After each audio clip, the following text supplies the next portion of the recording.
Adam here with Brooksaw Antiques. Today we have this 1914 Royal No. 5 antique desktop typewriter. I'm going to show you how to use the functions and make sure they all work. Over 110 years old and still in good condition. This came after the Royal 1, which was the first Royal typewriter after the Grand, but the Grand didn't have much of a public offering. So this came after the Royal 1 and it's basically an upgrade. Has overall the same design with the staircase keyboard here, but the Royal 5 has the pinstripes. I don't think the Royal 1 had the pinstripes. So it's got upgrades, but it's mostly the same shell and carriage. Up top is the adjustable paper guide. This helps you guide the page in straight. I'm going to line that up with the edge of the platen, which is the main roller that feeds the paper. And the margins are located behind this flip panel here. And you just push it down like this, and you can move them. I'm going to lock that in close to the edge so I have maximum clearance on the platen, and that right one is where I want it, so I'm not going to move that. And you just want to line this up straight so it loads straight. And it's got, this is the paper bale. It's got 2 brand new rollers on it that I 3D printed. If you need some, check out my shop. I got them on sale right now.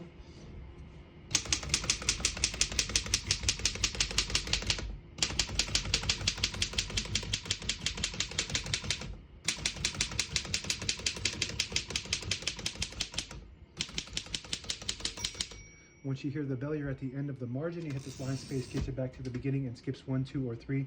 Right now we have it on single, but if you want double, there's a switch right here. Just move the carriage right here, and you just move it down to go to 2. Move it down 1 more to go to 3. That works good. We're going to keep that on single for now and finish typing.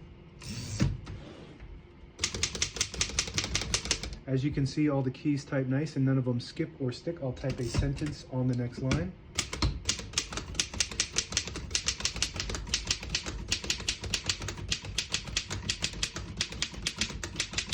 Awesome. Feels so different than most typewriters. This model is a collector's item and functional.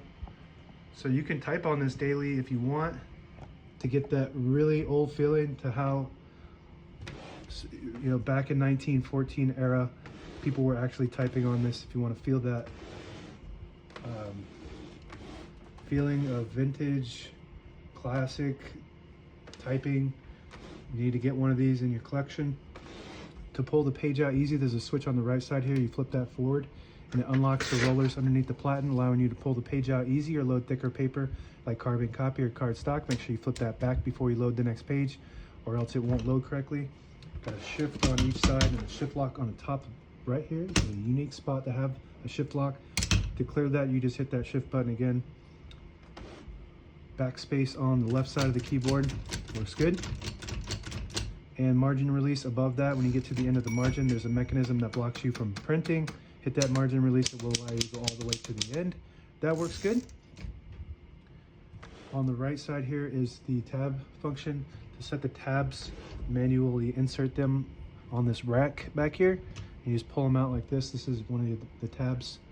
And there's a scale to tell you exactly what space you're on. Right now we have it on 15 space intervals. So we're just gonna check those by pushing this tab button here like that. Perfect. Nothing wrong with that at all. And behind the left spool is the ribbon reverse. So right now we have all the brand new ribbon on the left and it's pulling to the right. Switch that direction, you flip this like that, and it'll start pulling clockwise to the left. We want it to keep going to the right. That works good. Carriage release on each side around the knob area. So this is the right knob. Carriage release, you just push it back with your thumb like that, and that's your paper release above that. And carriage release is right on top of the knob on this side, and this knob on the left is a 3D printed replica of the original, very close to the original. You take a look at it and get a close up to that. So if you need a new knob for one of these Royal ones, and it fits a number 5 too, or fits, this is a 5 but it fits a 1 too. It's the same knob, and it's actually the same knob too on either side. This is an original. It's pretty close to the same exact design that I 3D printed. I have those available in my shop now. Check it out if you need one. And that's it. Now available on eBay or Etsy. Search Brooksaw Antiques.